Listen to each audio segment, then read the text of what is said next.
Assalamualaikum warahmatullahi wabarakatuh. Perkenalkan, nama saya Sabik Segarawasesa, biasa disapa Sabik. NPM saya 2331141.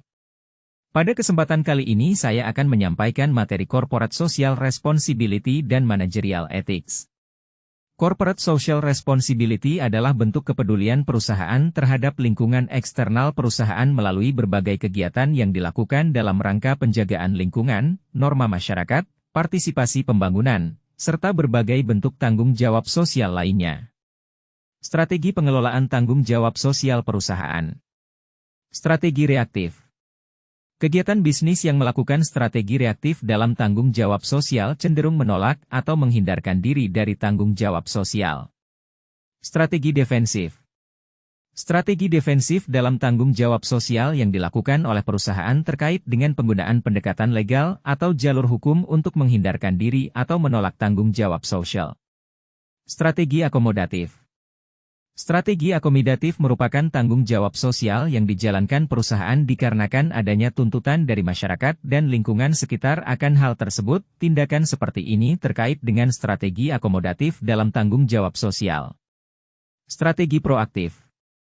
Strategi proaktif perusahaan memandang bahwa tanggung jawab sosial adalah bagian dari tanggung jawab untuk memuaskan stakeholders. Jika stakeholders terpuaskan, maka citra positif terhadap perusahaan akan terbangun. Manfaat tanggung jawab sosial perusahaan. Manfaat bagi perusahaan. Citra positif perusahaan di mata masyarakat dan pemerintah. Manfaat bagi masyarakat. Selain kepentingan masyarakat terakomodasi, hubungan masyarakat dengan perusahaan akan lebih erat dalam situasi win-win solution. Manfaat bagi pemerintah. Memiliki partner dalam menjalankan misi sosial dari pemerintah dalam hal tanggung jawab sosial. Nilai personal sebagai standar etika. 1. Nilai values. Nilai, values, sendiri pada dasarnya merupakan pandangan ideal yang mempengaruhi cara pandang, cara berpikir dan perilaku dari seseorang. 2. Nilai personal.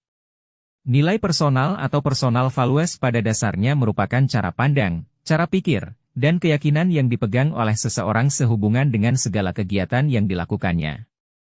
Nilai personal sebagai standar etika. Nilai personal terdiri dari nilai terminal dan nilai instrumental.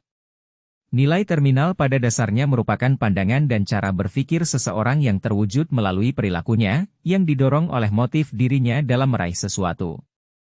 Nilai instrumental adalah pandangan dan cara berpikir seseorang yang berlaku untuk segala keadaan dan diterima oleh semua pihak sebagai sesuatu yang memang harus diperhatikan dan dijalankan.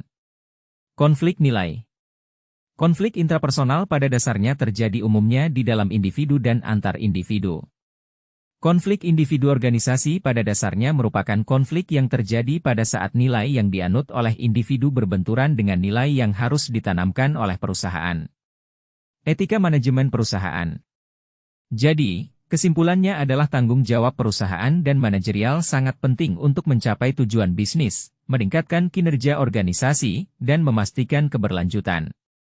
Prinsip-prinsip etika dalam manajemen membantu menciptakan lingkungan kerja yang adil dan berkelanjutan, sementara tanggung jawab perusahaan melibatkan keberlanjutan lingkungan dan kesejahteraan masyarakat.